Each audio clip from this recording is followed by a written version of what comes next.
governo Dilma se desmancha a cada dia. Não há dia que tenha uma vitória política efetiva do governo, nem numa semana, nem no mês. É um governo que sequer completou o primeiro trimestre, e normalmente quando se faz a avaliação do governo, se estabelece os primeiros 100 dias, isso desde a época do Franklin Roosevelt lá nos Estados Unidos, e criou-se uma tradição nos governos, então, que os primeiros 100 dias se faz um balanço do que foi feito. Esse sequer completou 3 meses, e já é um governo velho, um governo arcaico, que colocou na agenda política, não por sua vontade, mas pela sua incompetência, o impeachment como um dos grandes temas hoje da discussão política brasileira.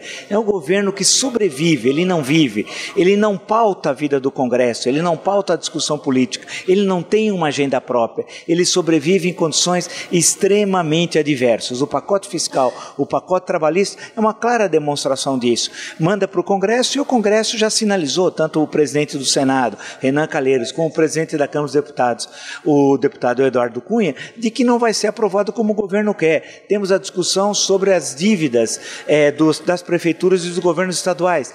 Da mesma forma, o Congresso já disse que não vai assumir o que o governo pretende impor às prefeituras e aos governos estaduais, que é uma discussão que afeta diretamente as contas públicas. Portanto, nós temos um governo que não consegue implementar a sua política. Isso, quando toma posse, volto a dizer, há menos de 3 meses. E hoje esse governo é extremamente dependente do PMDB. O PMDB é a âncora que sustenta esse governo. E, curiosamente, e essas são as ironias da história, o PMDB, se ficar no governo hoje, sem o PMDB, o governo Dilma termina amanhã, portanto é dependente do PMDB, e caso o governo Dilma deixe de existir, quem é que vai governar o Brasil? O PMDB, tendo em vista que o vice-presidente da República, Michel Temer, começa a vida do PMDB. E nesse caso o PMDB acumularia a presidência da Câmara, a presidência do Senado e a presidência da República.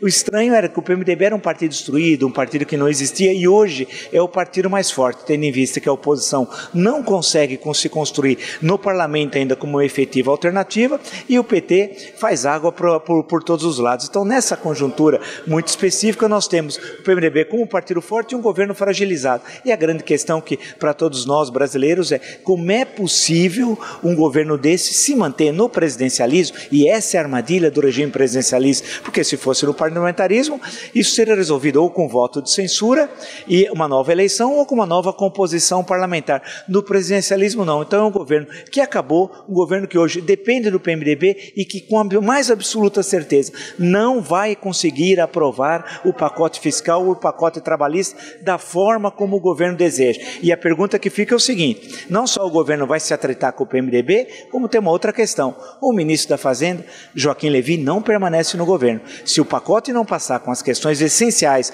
para o ajuste fiscal, segundo já se fala, Levy vai pedir o boné e vai embora. E aí também o governo Dilma aprofunda a crise. Ou seja, a cada dia o governo está mais fraco. É um caso único na história republicana. Não há na história do Brasil, desde o Deodoro da Fonseca, no distante 1889 até hoje, um governo com menos de 100 dias e que a cada dia ele está mais fraco, ou seja, um governo que caminha para o fim.